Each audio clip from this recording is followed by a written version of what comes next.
வணக்கம் மக்களே. சிறகடிக்காசை நாடகத்தில் அடுத்து என்ன நடக்கும் என்பதை பார்க்கலாம் வாங்க. அதுக்கு முன்னாடி நீங்க நம்ம சேனலை சப்ஸ்கிரைப் பண்ணாமல் இருந்தால் உடனே பண்ணிடுங்க. ரோகிணிகிட்ட விஜயா சொல்றாங்க, அன்னைக்கு நீங்க அந்த வீடு வாங்கணுங்கிறதுக்காக 30 லட்சம் ரூபாய் கொடுத்ததுனால தான் இப்ப பணத்தை ஏமாந்துட்டு உட்கார்ந்து இருக்கீங்க. அதனால தான் இப்ப அவனுக்கு அந்த கடையும் போயிருச்சு. அந்த கஷ்டத்தை எல்லாம் வச்சுதான் அவன் அந்த கதிரை பார்த்த உடனே ஓடிப்போய் பிடிக்கலாம்னு சொல்லி போறப்பதான் இப்படி ஆக்சிடென்ட் ஆயிருக்கு. அவனுக்கு இப்ப கண்ணே போயிருச்சே. இதுக்கு எல்லாத்துக்கும் சொல்யூஷன் உன் கையில தான் இருக்குது அப்படிங்கிற மாதிரி ரோகிணிகிட்ட சொல்றாங்க. ஆண்டி, நான் உன் கூட கூட இருந்து அவனை நல்லா பார்த்துப்பேன் அப்படின்னு சொல்றாங்க. நீ பார்த்துப்பமா? அது எனக்கு நல்லா தெரியும்.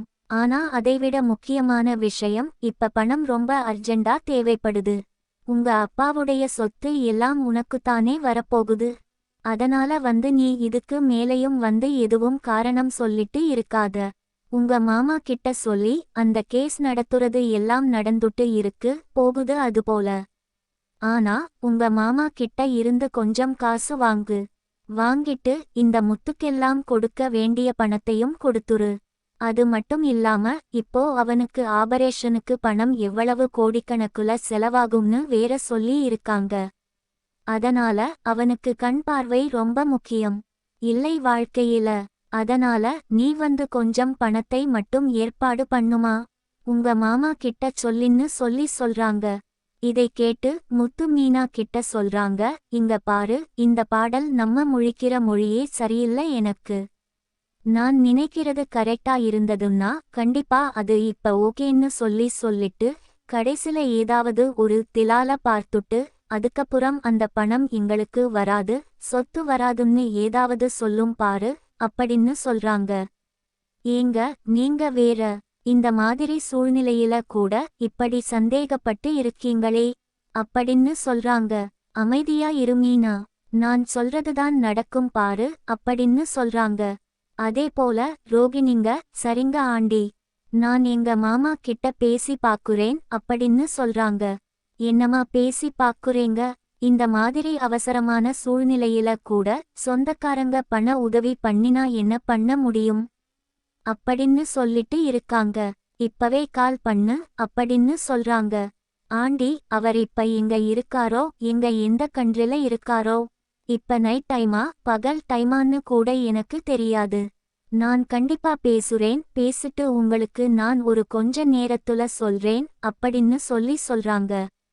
சரிமா, நான் பார்த்துக்கிறேன். நீ போய் உங்க மாமா எங்க இருக்காரு என்னன்னு சொல்லிட்டு போன்ல உன்ன கால் அவரு அட்டெண்ட் பண்றாரான்னு போய் செக் பண்ணி பாரு அப்படின்னு சொல்றாங்க.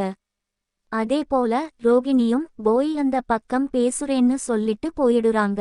அப்ப மீனா கிட்ட அங்க முத்து சொல்றாங்க, கண்டிப்பா பாரு, ஓகே குடுக்குறேன்னு சொல்லிட்டு கடைசி போதைக்கு வருவாங்க. 2 நாள் கழிச்சு பணம் இல்லைங்கன்னு சொல்லுவாங்க. ஏன்னா அங்கதான் மலேசியாலதான் ஒருத்தருமே இல்லையே. நம்ம மலேசியா போறதே போகக்கூடாதுன்னு சொல்லி தடுத்தவங்க இப்ப எப்படி பணம் மட்டும் மலேசியால இருந்து வரும்? எனக்கு இது சந்தேகமாதான் இருக்குது. ஏற்கனவே நீ யோசிச்சு பார்த்திருக்கிறியா? அந்த ஷோரூம் அமைக்க ஆரம்பிக்கிற கூட அவங்க அப்பா மலேசியால இருந்து பணம் அனுப்பிச்சதான சொல்லி ஏமாத்துனாங்க. கடைசில பார்த்தா அது அப்பாவுக்கு சேர வேண்டிய பணம் இல்லையா அப்படின்னு சொல்றாங்க. என்னங்க இப்படி சொல்றீங்க? நீங்க சொல்றதெல்லாம் வச்சு பாக்குறப்ப அப்படித்தான் நடக்குமோ அப்படின்னு சொல்றாங்க. அப்படித்தான் மீனா நடக்கும். நீ வேணா பாரு. அப்படி மட்டும் நடந்துச்சுன்னா கண்டிப்பா அவங்க அப்பா மலேசியாவுல எல்லாம் ஒன்னும் இல்லை.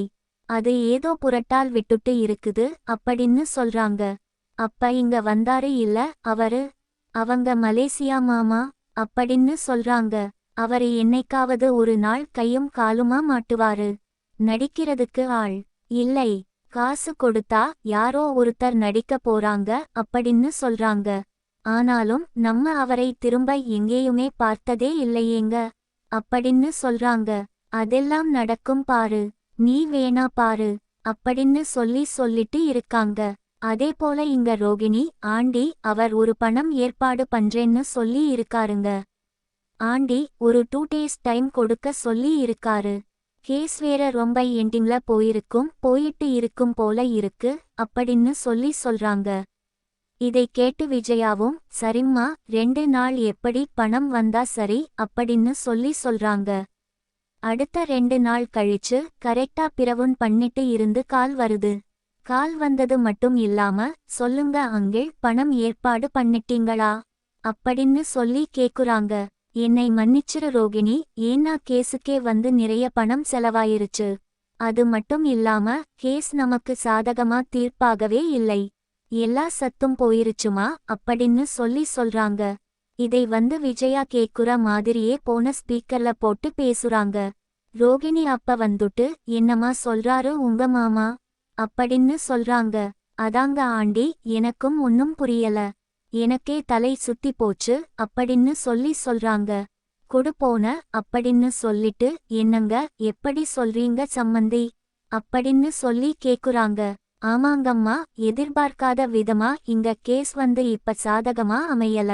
எல்லா பணமும் போயிருச்சு.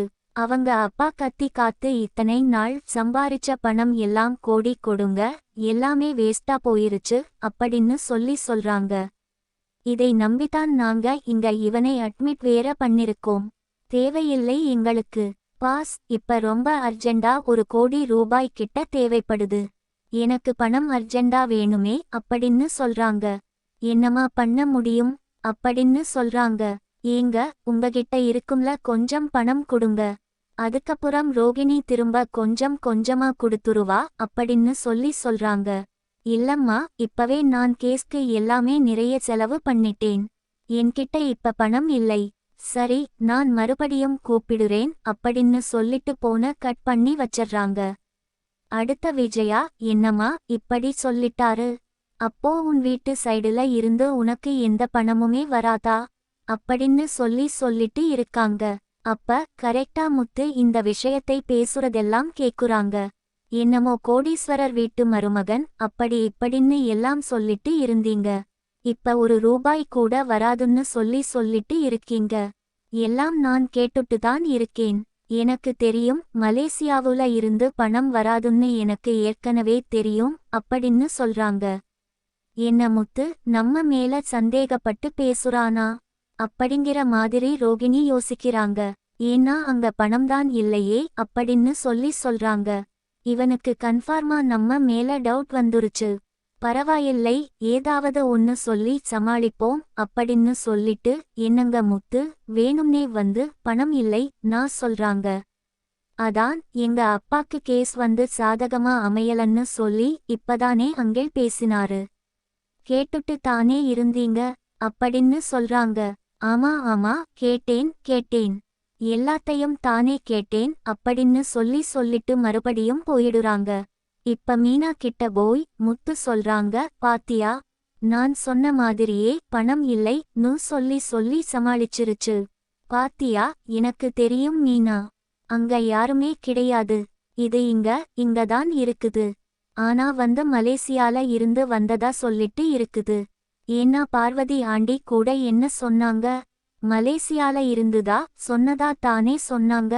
அவங்களுக்கும் முழு விவரம் எல்லாம் எதுவும் தெரியாது. இது ஏதோ சும்மா பிராடுத்தனம் பண்ணிட்டு இருக்குது.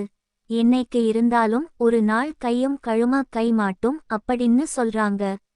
அதெல்லாம் சரிங்க. இப்ப உங்க அண்ணாக்கு எப்படிங்க ஆபரேஷன் பண்ணுவீங்க? அவ்வளவு பணம் வேணும்னு சொல்லி கேட்டுருக்காங்களே அப்படின்னு சொல்றாங்க. ஏதாவது பண்ணுவாங்க. கடைசியா என்ன பண்ணுவாங்க? வீட்டை ஏதாவதுதான் வந்து பாத்திரத்தை தான் கொண்டு போய் அடமானத்தை கொடுப்பாங்க. வேற என்ன போட போறாங்க? ஆனா கண்டிப்பா இந்த பார்லர் மாற்றம் இந்த சைடுல இருந்து ₹1 கூட வராது. பாத்துக்கோ அப்படின்னு சொல்றாங்க.